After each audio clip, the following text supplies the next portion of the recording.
Barakim Habarim, welcome to Messianic Moment Ministry. I'm Stephen Bruck. You know who you are, and today's the 18th day in November 2025.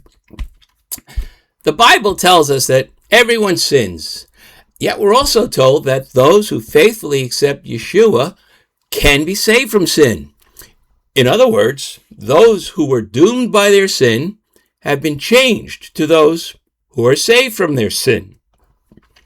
Speaking of which, it's a sin if you don't want to subscribe. I mean, really, hit that little red button down there, subscribe here, and go back to my website, messianicmoment.com, and subscribe there also. Click the little bell so you know about the notifications. You know how to do all that. And next time you're on Facebook, like we're ever off, give a like to my Messianic Moment page, and I invite you to join my discussion group called Just God's Word.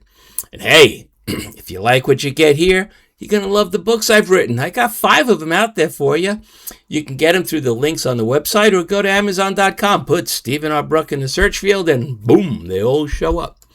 And one last thing, of course, the most important thing, at least to me, please share these messages with everyone you know. Help this ministry continue to grow. Now, because we were changed from what we were, what makes me wonder about other things, not humans, but, I don't know, let's say holidays. Can what was a pagan holiday, for instance, celebrated on a specific day, be changed to a God-honoring holiday, even if it's celebrated on the same day? I don't know, let's see. Well, hey, how about an example? Let's use Saturnalia. That was celebrated to pagan gods on December 25th. Actually, I think it started on the 17th, but yeah, it was on the 25th. But in 338 AD, give or take a few years or whatever, a whole new holiday called Christmas was created within the Christian church, originally from the church, to celebrate the birth of Yeshua. Now, today, many claim it was originally a pagan event, and even though now it is a God-fearing event, which just happens to be on the same day as the pagan one, they say it's still pagan. So was Saturnalia changed to Christmas, or is Christmas a totally new and unique holiday? It seems either way, Christmas is as spiritually changed from Saturnalia as we are, or have been when we accepted Yeshua from who we were originally. If you ask me, the use of the term originally, well, it's not even valid, since when an original is changed, it doesn't exist as the original anymore. It's changed. You can't have something that has changed to something else concurrently existing as what it was. It's changed. It's not that anymore. I mean, duh, right? But Saturnalia never changed. It was still celebrated the same exact way by many people for many years until that pagan religion eventually just faded away. Now, I've been talking a lot about Christmas lately because even though I'm Jewish, I don't celebrate it. I feel as strongly about it being a totally legitimate way to honor God and His Messiah, which we should always do, as those who are anti-Christmas. I'll even go into a psychological explanation about that. But by the way, this in no way, here's my medical disclaimer. This in no way is meant to analyze anyone. It's simply my opinion about a possible reason for the zealousness against what is a traditional way to give thanks to God for sending the Messiah. See, I think people who had been indoctrinated into church lessons about the Torah being done away with and all that other stuff, but have come to realize that their prior church teachings have actually turned them away from proper worship, leading them to destruction instead of truly leading them to salvation. Well, I think they feel betrayed. And naturally, they would feel a little peeved about that.